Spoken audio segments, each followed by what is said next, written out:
Assalamualaikum warahmatullahi wabarakatuh. Waalaikumsalam. Hamdan wa syukran lillah, salatan wa salaman ala rasulillah nabiyina wa habibina sayyidina Muhammad bin Abdullah sallallahu alaihi wasallam wa ala alihi wa sahbihi wa man walah ma ba'd. Allahumma anfa'na bima 'allamtana wa 'allimna ma yanfa'una wa zidna ilman fi ilmina ya rabbal alamin. Jazakallahu.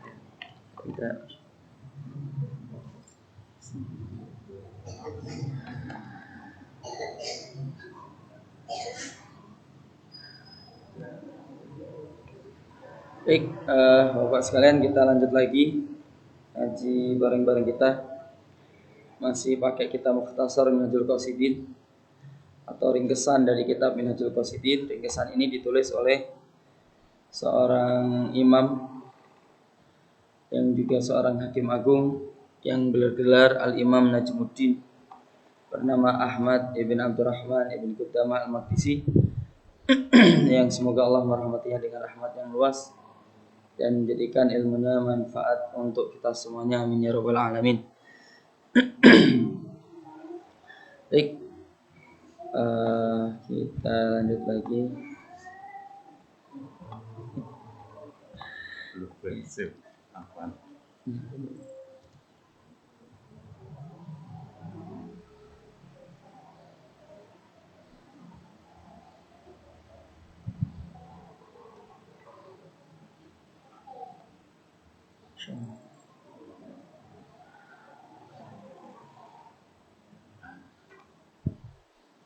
Alhamdulillah. Sehat.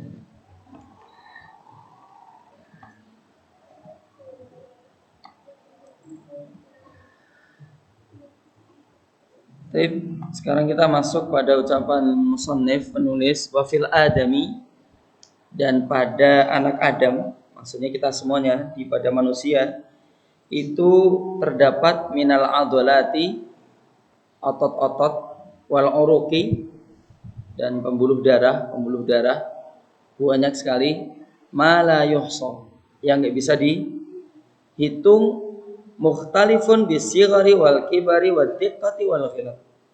Jadi ukurannya beda-beda semua, dari kecil, besar, sampai lembut begitu, dan sampai besar, wala syai'a minha illa wa fihi hikmah.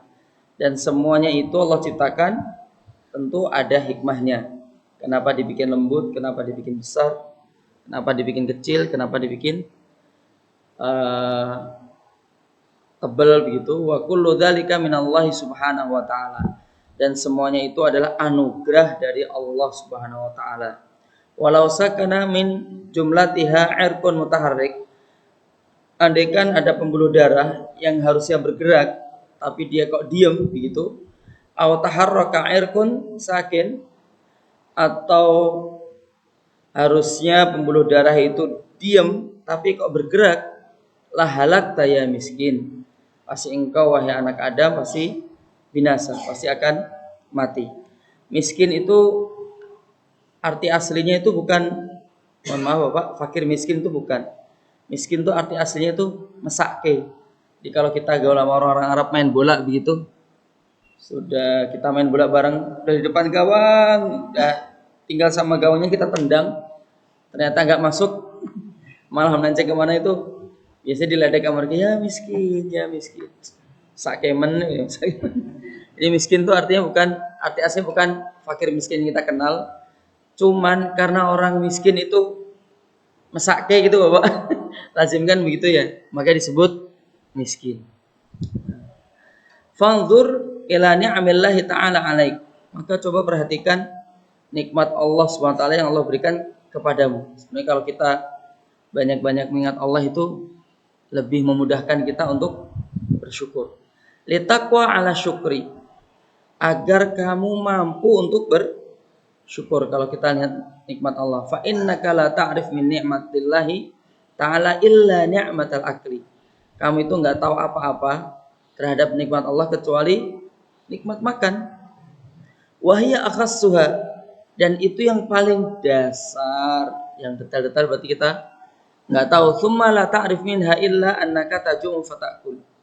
Dan kamu nggak tahu apa-apa dari nikmat makan ini kecuali yang sifatnya kamu lapar terus kemudian kamu makan, hanya itu. Detailnya nikmat makan nggak tahu. Wal bahimatu agak kasar loh. Aidan ta'rifu anha taju'u fatakul. Binatang pun dia juga paham kalau dia lapar maka dia harus makan. Kadang kadang bahasa ulama itu begini Bapak, agak dijebretkan begitu ya. Bukan kasar sih tapi kita ngeh gitu. Watat abu fatanam. Terus kemudian kamu capek terus kamu butuh tidur. Watashtahi fatujami. Kamu pengen menggauli perempuan, pengen mendekati istrimu terus kemudian kamu puaskan hasratmu. Wa idza lam ta'rif anta min nafsik illa ma ya'riful himar. Jika kamu nggak tahu tentang dirimu kecuali sebagaimana yang diketahui oleh keledai kan begitu Pak. Lapar dia makan, capek tidur, butuh menggauli perempuannya, istrinya menggauli gitu. Fa kaifa taqumu bi syukrillah taala.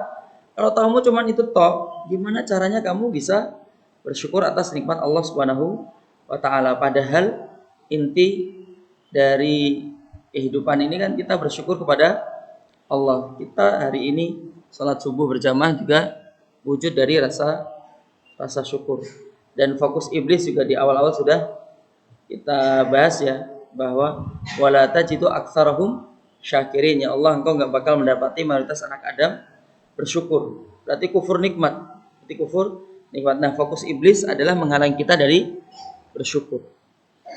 Wa hadzal ladzi ramazna ilaihi 'alal ijaz.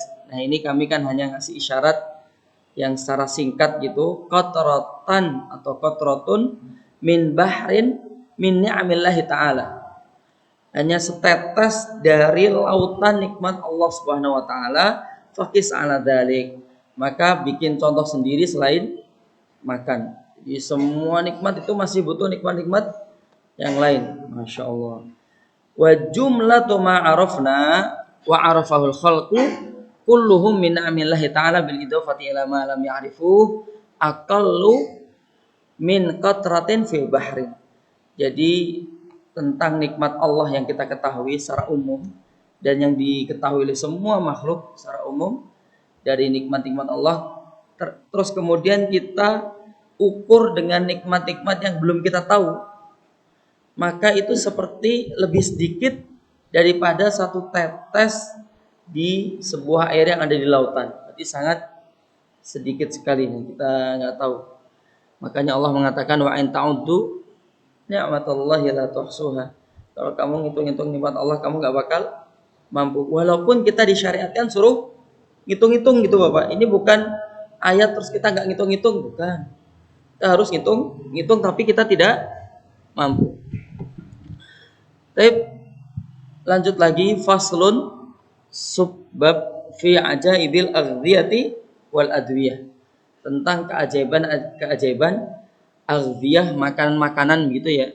Semua yang bisa kita makan, wal adwiyah dan obat-obatan.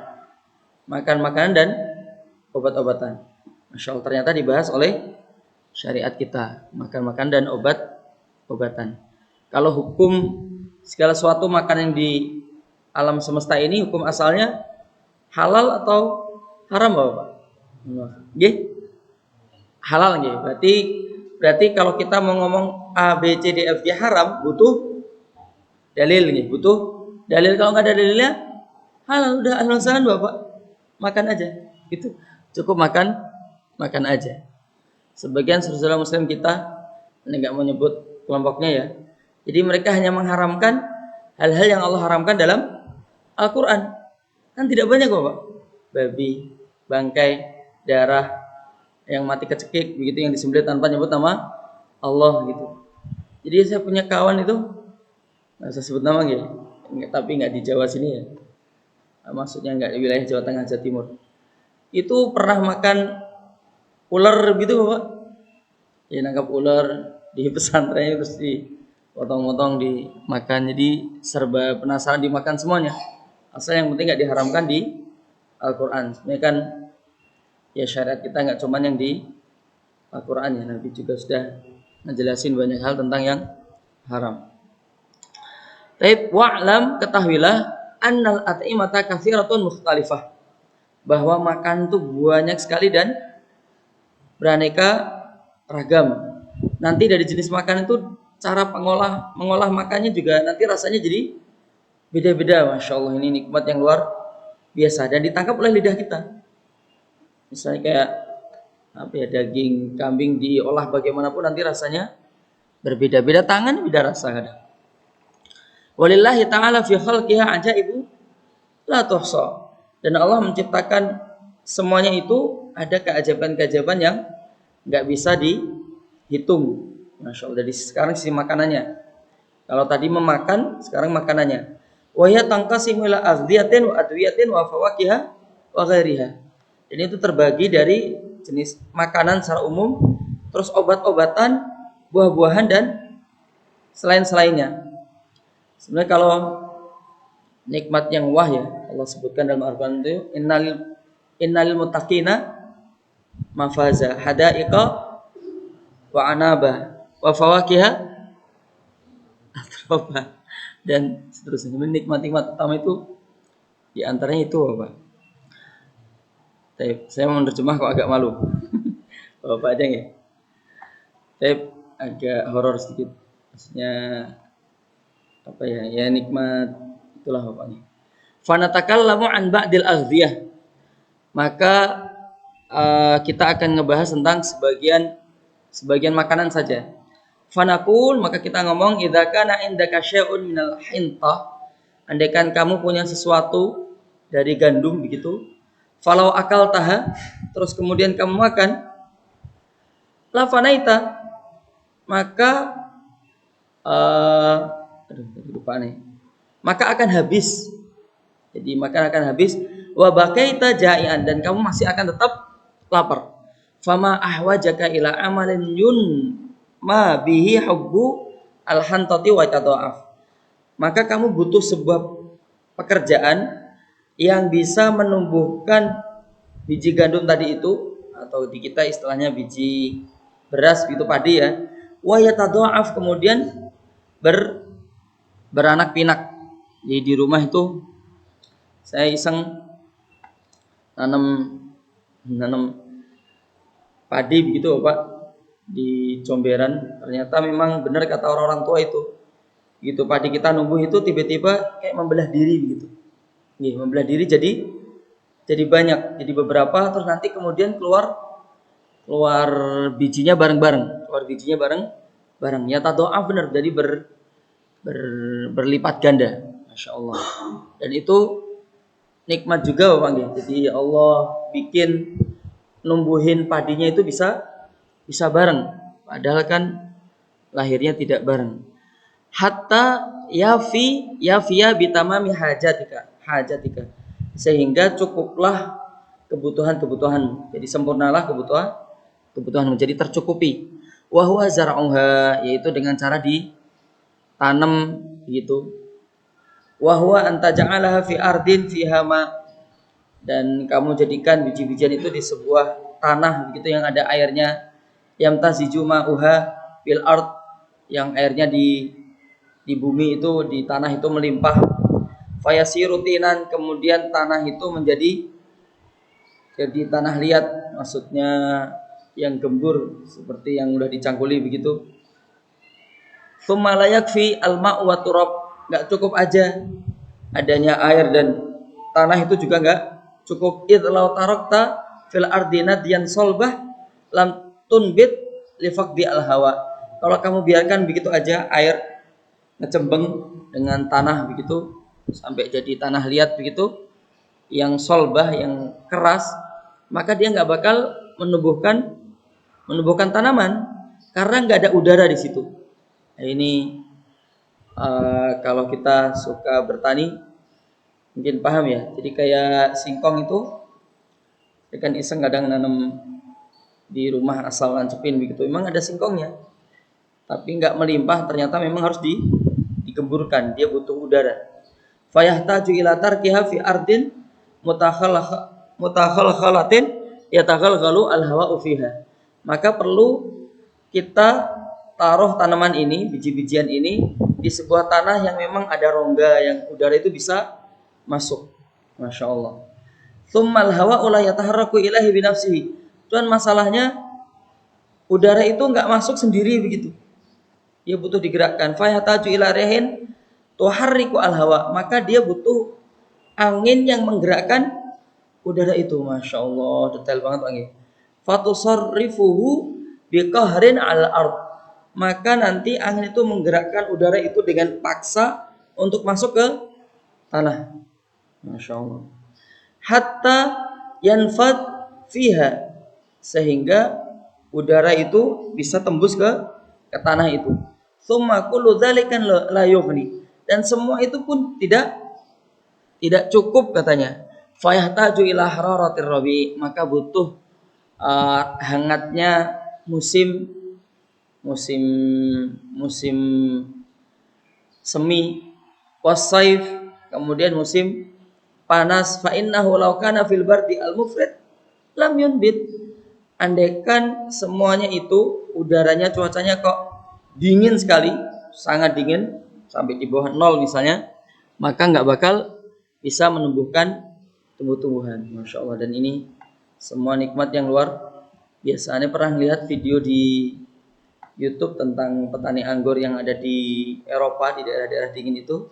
Jadi menjelang musim dingin itu sampai dipangkasi begitu, terus dahan-dahannya, ranting-rantingnya ditanam semua, dikubur sampai begitu, biar enggak beku nanti ketika dingin. Nah, nanti begitu dikeluarkan di musim semi itu terus keluar dengan langsung membawa buah. Jadi Masya Allah, butuh semuanya, butuh hangat.